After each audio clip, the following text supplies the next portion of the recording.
शास्त्र राम जी दाता रहबर ने लोगों को वो शिक्षा दी या दे रहे हैं जो शायद कोई कल्पना भी नहीं करता रूहानियत में। देते रहेंगे। परलोक और निज धाम दोनों सुधार दिए। हमारे ख्याल से वैसे तो परलोक कहते हैं कि जो आदमी गुजर जाता है वहां जाता है, पर ये कौन सा अपना लोक है, ये भी तो पराया लोक है। रूहानियत में तो ये परलोक है और निज धाम जाओ तो वो अपना लोक है। सतगुरु मुर्शिद ने ये शिक्षा दी कि आप दुनियादारी की इन बुराइयों को छोड़ें जो आपके रास्ते में बहुत बड़ी रुकावटें हैं। जब तक आपकी ये रुकावटें नहीं हटेंगी तब तक मालिक के नूरी स्वरूप के दर्शन आप नहीं कर सकते। तो प्यारी साध संगत जियो, वो कैसे दूर होंगी वो तरीका भी बता दिया। सेवा करो और सुमरन करो। तो सदगुरु ने जब इस खाक को, हमें नाचीज को अपने रहमो करम से नवाजा, तो सदगुरु ने ऐसे खेल खेले हम तो पहले भी नहीं बोला करते थे। 1972-73 से मुर्शिद ने अपने चरणों में लगाया। हम आते और चुपके से बैठ जाते थे। ऐसी जगह जरूर बैठते थे जहां से दर्शन क्लियर हो जाएं। दर्श दीदार में मस्त हो जाते थे, बाकी कोई बैठे कि नहीं पता ही नहीं चलता था। ये होता था एक मैं हूं मत एक तू हूं मैं, बस तीसरा नजर नहीं आता था। वो नजारा उनकी देन थी, उनका देन है और सारी उन्हीं की देन रहेगी। तो जब गुरगद्दी पे बेपरवाह जी ने नवाजे अपने रहमो करम से, अपने वचनों से, तो हमें तो जरूरत ही नहीं पड़ती थी कुछ कहने की। किसी ने कह दिया कि बेपरवाह जी, पहले जब गुरगद्दी नशीनी हुई थी 28 फरवरी 1960 को, तो कई लोग वहां बिछड़ गए, कोई चला गया, कोई अहंकार में, कोई खुद गुरु बनने लगा। तो बेपरवाह जी ने अब क्या होगा, तो बेपरवाह जी कहने लगे अब तो साध संगत बहुत मालिक के हुक्म पे चलती है और बहुत समझदार हो गई है। वो दृश्य देख देख के जानकार हो गई है। चंद कोई मूर्ख या गधे हों तो अलग बात है, अदरवाइज ऐसा नहीं होगा।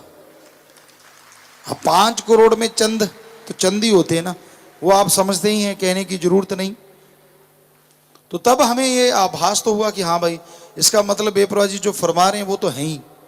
लेकिन साध संगत ज्यों की त्यों, और वचन भी ऐसे फरमाए, हम थे, हम हैं, हम रहेंगे। सारा साफ ही करके रख दिया दिलो दिमाग का शीशा।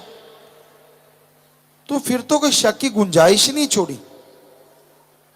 ये नहीं कहा बेपरवाह जी ने कि हमारे बाद इनको, ऐसा एक बार भी नहीं। और कभी जब से हमें अपने साथ बिठाया, एक वचन नहीं बहुवचन कहते थे। आज तो अपने गोड़े में दर्द, घुटने में दर्द है, आज आप घूम के आएंगे। तो एक पहले बेपरवाह जी ऐसे नहीं कहते थे। पहले कहते थे कि चलो चलिए, या ऐसे कुछ कॉमन वर्ड जिसमें ना हम आता था ना मैं आता था। लेकिन उसके बाद तो हम ही वर्ड यूज करते थे, कहीं भी जाते थे। 23 सितंबर का वो दिन, और बेपरवाह जी कहने लगे भाई उसके बाद कुछ दिन होते हैं, कहने लगे भाई ये किसी से पूछा ये 23 सितंबर का दिन क्या अलग हो गया। कहने लगे जी ये दुनियादारी के हिसाब से भी ये दिन रात एक जैसे होते हैं। बेपरवाह जी कहने लगे हाँ, मौसम भी एक जैसे, कभी कभी ठंडा कभी गर्म। कहने लगे हवा भी ऐसी है, कभी चल रही है कभी बंद। रास्ता भी कहीं बढ़िया कहीं ऊबड़ खाबड़। तो रास्ते में घूम रहे थे आश्रमों के पीछे पीछे, तो कहने लगे ऐसे ही सारा ही साथ साथ चलता है। फिर मुस्कुरा के देख के कहने लगे हम भी तो साथ साथ ही चल रहे हैं। तो पता नहीं कितने ऐसे वचन जो अगर याद करने हम ख्याल में रहते हैं हमेशा, और याद करके आपको बताने लगे, क्योंकि वो ग्रंथ में तो हम पूरी कोशिश है कि दर्ज करेंगे। तो वो अपने आप में नायाब चीजें हैं जो बेपरवाह जी ने वचन किए हैं। इतने ज्यादा वचन, हर किसी के लिए वचन, कि ये इंसान कितने पानी में, वो इंसान कितना है, ये कैसा है, ये वो कैसा है। और लेकिन क्योंकि बॉडी उन्हीं की है, उन्होंने तो वैसे ही प्यार देना है। अब सामने वाला अगर ये समझता नहीं ये कोई और वो कोई और, तो उसकी समझ की वजह से उसे वैसा फल मिलता है। सतगुरु में कोई कमी नहीं आती। अब साईं मस्ताना जी महाराज बैठे होते बाहर, मतीरा तरबूज उसको यूं टांग पे मार के फोड़ लेते और यूं मुक्की मार के फोड़ लेते, खाने लग जाते, ले भी तू भी खा ले, तू भी खा ले, तू भी खा ले। और आज सोच लो अगर हम यहां बैठ जाएं फिर क्या हो। समेत सेवादार मतीरे में लथपथ हो जाएं, रोकने वाले भी नहीं रोक पाएंगे आपको। इतनी मोहब्बत है, इतना प्यार का समुंदर है। क्योंकि तब चंद लोग बैठे होते और उनके सामने ऐसा करना, पर वचन तो उन्हीं के ना। परमपिता ने वचन कर दिए कि दिन दुगनी रात चौगनी लोग बुराइयां छोड़ के अल्लाह वाहिगुरु गौड़ खुदा राम से जुड़ते जाएंगे। तो ये बेमिसाल बात है, बेमिसाल। उनका रहमो करम, हम तो खाक चौकीदार सेवादार कुछ भी नहीं है, पर वो तो सब कुछ है। तो मुर्शिद कामिल ऐसे वचन करते कि भाई भले कर्म करो, नेक कर्म करो, किसी को बुरा करते देख के खुश ना हो, बल्कि कोशिश करो कि वो बुरा काम करना बंद कर दे। जैसे जैसे बुराइयां वो छोड़ता जाएगा, जैसे जैसे बुरे कर्म वो छोड़ता जाएगा, वैसे वैसे मालिक की दया में रहमत के लायक बनता जाएगा। तो प्यारी साथ संगत जियो, ये बेमिसाल कार्य सतगुरु मुर्शिद कामिल ने चलाए, चला रहे हैं और चलाते रहेंगे। और जो दृढ़ यकीन रखते हैं वो झोलियां भरते थे, भर रहे हैं और भरते ही रहेंगे। दृढ़ यकीन आना चाहिए। सतगुरु का शुक्राना कभी करना तो भूलना तो क्या, कल्पना में भी नए शब्द नहीं आना चाहिए। हमें तो मुर्शिद ने नवाजा, हम तो खाकसार चौकीदार। कभी शुक्राना भूलना तो क्या, हर समय उन जुबान पे उनका ही शुक्राना तराना सब कुछ रहता है, हर पल।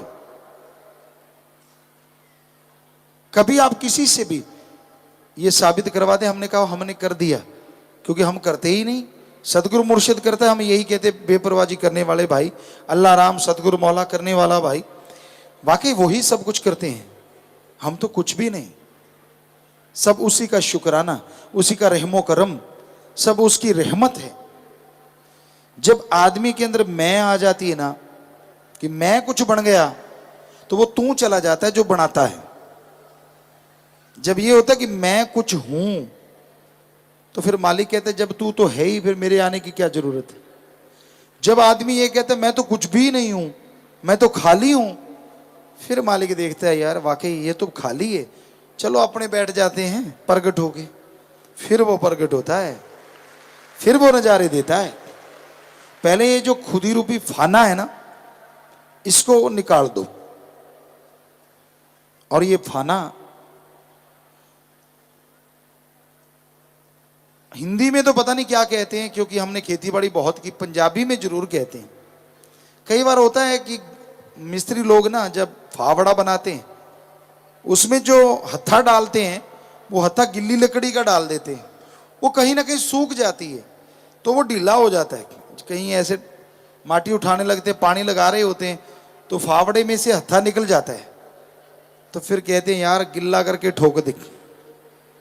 मतलब कि कोई पच्चर ले ले जो गिल्ली लकड़ी की, और ठोक दे, फिर फूल जाएगी, मजाल की वो हिल जाए।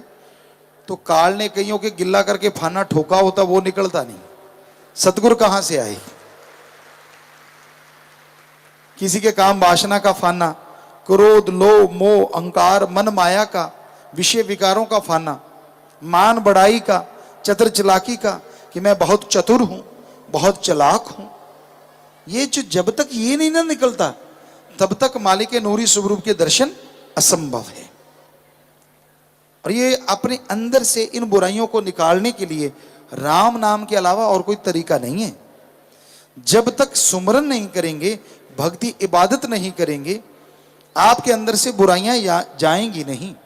और जब तक बुराइयां नहीं जाएंगी, तब तक आप मालिक की कृपा दया में रहमत के लायक नहीं बन पाएंगे। तो अपनी खुदी को छोड़ दो, अपने अंदर से बुराइयों को छोड़ दो ताकि मालिक की कृपा दृष्टि के काबिल बनो और उसकी दया में रहमत से लबरेज हो जाओ।